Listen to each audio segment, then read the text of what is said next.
Saya dulu tepatnya menghafal Quran setelah selesai dari Madrasah Aliyah Manbalung Ulum di Jakarta Barat.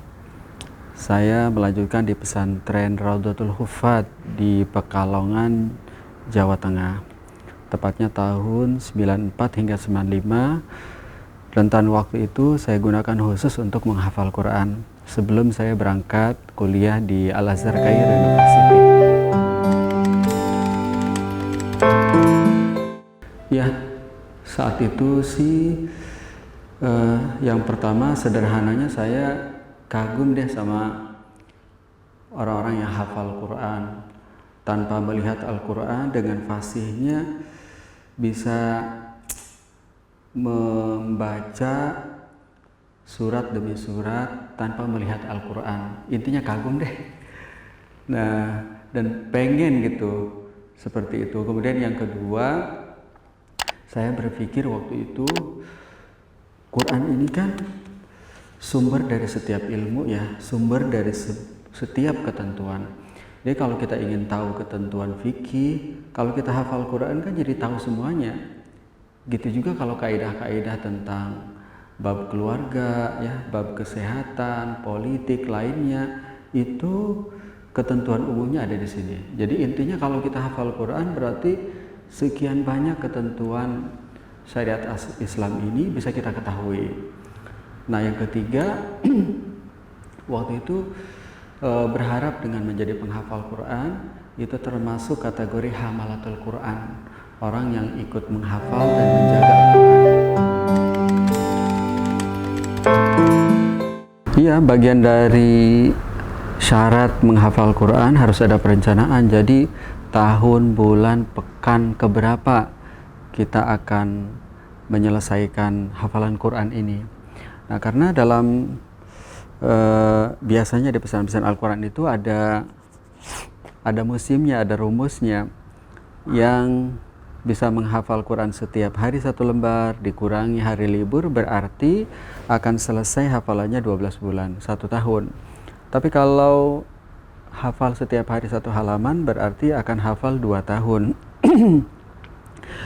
Nah, karena Al-Quran ini kan 30 juz. Setiap juz itu ada 10 lembar atau 20 halaman. Berarti Al-Quran ini berisi 300 lembar atau 600 halaman.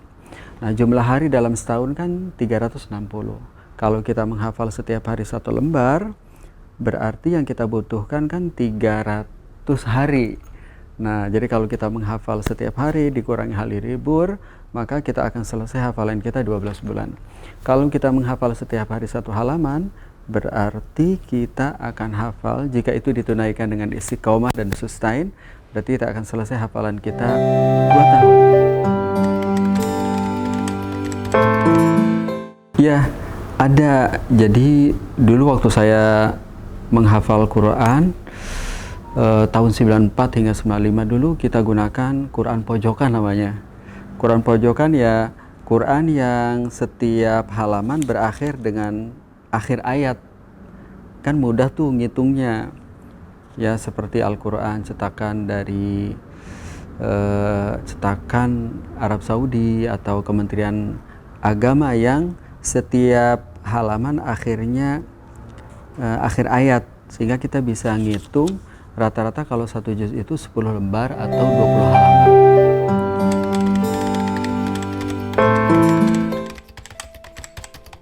Ya, jadi mungkin beragam ya, tapi kalau pengalaman saya saat itu, misalnya kita mulai contohkan dengan Al-Baqarah ya. Al-Baqarah ini kan biasanya kita mulai dengan membaca ayat-ayat yang akan kita hafal dan pastikan bahwa bacaan kita ini bagus, tartil ya, dan kita membaca maknanya supaya memudahkan kita menghafal. Jadi kalau kita membaca dan kita tahu maknanya kan kita bisa mengikuti alur titik koma paragrafnya. Nah, itu sangat membantu ngambil kata kunci. Ya, misalnya dzalikal kitabul la raiba fihi hudal lil muttaqin. Quran itu Jadi Quran itu tidak ada keraguan. Itu hidayah bagi orang-orang yang bertakwa. Jadi saat kita membaca Dzalikal Kitabul La Raiba Fihi Hudal lil Muttaqin, kebayang tuh maknanya. Itu membantu banget gitu untuk kita mengingatnya, menghafalnya. Nah, kalau saya biasanya setelah itu kita hafal penggalan-penggalan ayat atau satu ayat sesuai dengan kemampuan kita. Jadi misalnya Dzalikal Kitabul La Raiba Fihi Hudal lil Muttaqin, kita ulangi bisa 3, bisa 4, bisa 6 sesuai kadarnya. Nah, kalau sudah teringat, lancar, terbayang kata per kata, lafaz per lafaz berserta posisinya, baru kemudian kita nambah alladzina yu'minuna bil ghaib. Kalau kepanjangan potong jadi 2. Alladzina yu'minuna bil ghaibi, alladzina yu'minuna bil ghaibi, keulang dari awal. Jadi ulang alif lam mim dzalikal kitabul la raiba fihi hudal lil muttaqin alladzina yu'minuna bil ghaibi wa yuqimunas sholata wa mimma razaqnahum yunfiqun. Nambah lagi ayat selanjutnya, ulang dari awal. Nambah ayat selanjutnya, ulang dari awal sampai selesai wa ulaika humul muflihun. Setelah itu jangan nambah. Kita ulang lagi dari alif lam mim.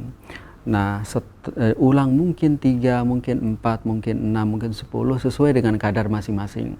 Sampai hafal posisi ayat letak, berarti kita hafal.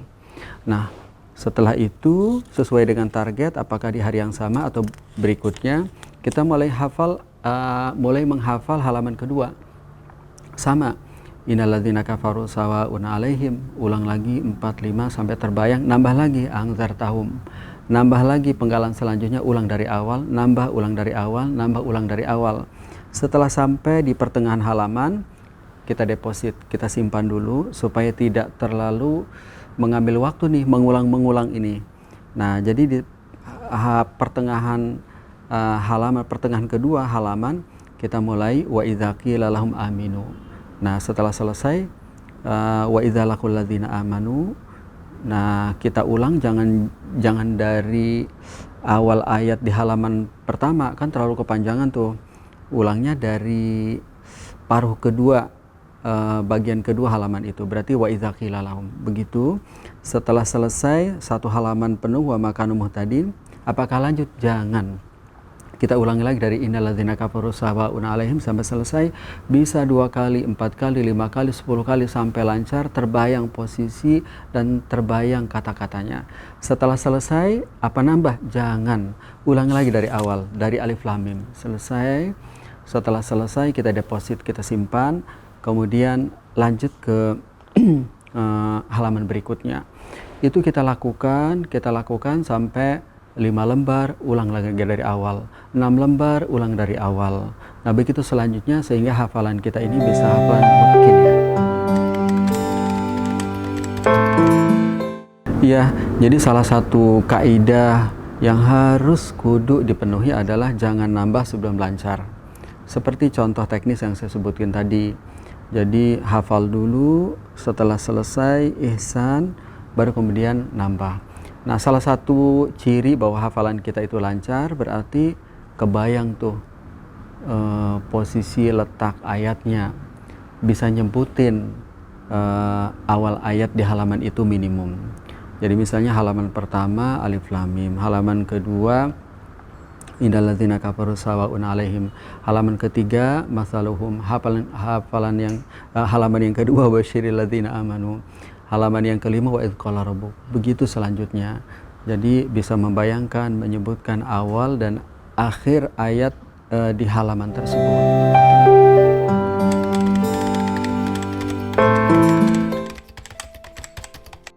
Ya, dulu saya biasanya membagi waktu itu dalam 3 waktu ya. Yang pertama adalah waktu untuk nambah hafalan baru. Waktu kedua adalah mengulang hafalan baru, dan yang ketiga mengulang hafalan lama. Nah, cuman kondisinya saya memang mengkhususkan waktu untuk menghafal. Jadi 1 tahun itu menghafal Quran mungkin tidak cocok kali ya kalau bagi teman-teman yang kondisinya berbeda. Nah, jadi waktu itu sebelum subuh untuk hafal hafalan baru. Kemudian ba'da zuhur untuk ngulang hafalan baru, dan sore serta ba'da isya saya ngulang hafalan lama.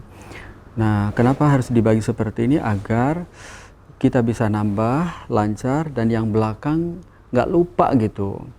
Nah, ini biasanya terasa kalau hafalan kita lumayan meranjak ke 9, 10, 11, 12, 15 nih.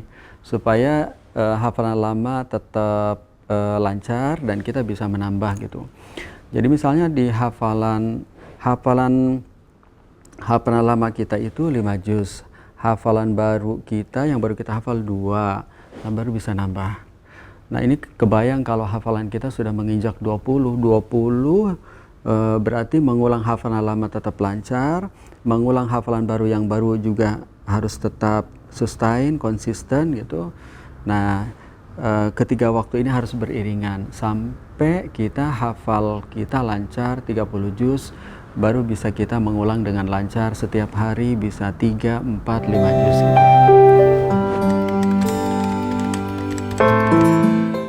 Ya, jadi memang ini harus dipupuk sekali.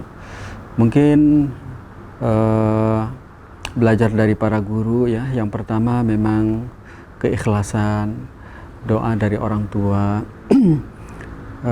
agar kita ini tetap ikhlas, terkawal niatnya karena Allah Subhanahu wa Ta'ala. Kemudian yang kedua, disiplin ya. Jadi kalau kita sudah membuat perencanaan, pagi nambah hafalan baru, siang ngulang hafalan baru, sore ngulang hafalan lama, nah ini memang harus disiplin. Karena kalau tidak, boleh jadi hafalan kita banyak tapi nggak lancar. Boleh jadi hafalannya sudah selesai tapi sebenarnya nggak bisa simaan Quran, nggak bisa kita murojaah tanpa Quran. Nah, jadi disiplin. Dan yang ketiga memang sabar, karena ada beberapa ayat yang kita hafal agak susah. Saya mungkin termasuk orang yang awam ya, agak kesulitan tuh.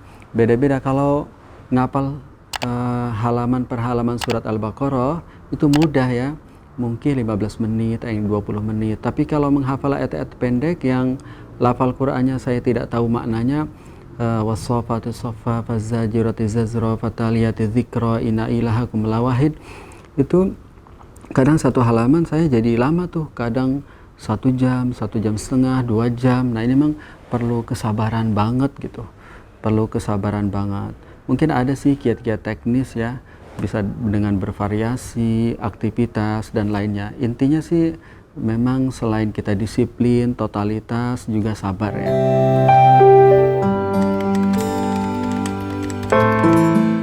Ya, mudah-mudahan kita semua bisa dimudahkan menghafal Quran, memotivasi saya sendiri dan kita semua untuk mendorong saudara-saudara kita, bagi yang milenial, bagi yang sudah berkeluarga berarti memotivasi istrinya, bagi yang sudah punya anak dari sejak dini, saat dalam kandungan sudah sering diperdengarkan Al-Quran, saat bayi sudah dimulai itu untuk memotivasi mereka menjadi para penghafal Quran. Karena sesungguhnya Al-Quran itu sudah menegaskan walaqad yassarnal Qur'ana lidzikri fahal min muddakir. Jadi Al-Quran itu mudah untuk diingat, mudah untuk dihafal. Nah, jangankan kita orang-orang Indonesia, saudara-saudara kita di Rusia ya, Rusia dan negara-negara lain yang boleh jadi tingkat kesulitan melafalkan huruf per huruf, ayat per ayat itu lebih sulit daripada kita ya. Tetapi mereka di usia belia ya, mereka hafal Quran. Nah, menghafal Quran ini mudah-mudahan menjadi estafeta pertama. Jadi hafal Quran, kemudian mentadaburi Al-Quran, memahami tafsir Al-Quran, mengamalkan Al-Quran, dan terakhir mendakwahkan kandungan Quran ini kepada orang lain. Mudah-mudahan Allah Subhanahu wa Ta'ala memudahkan kita semuanya, memberkahi kita semuanya. Amin ya rabbal alamin.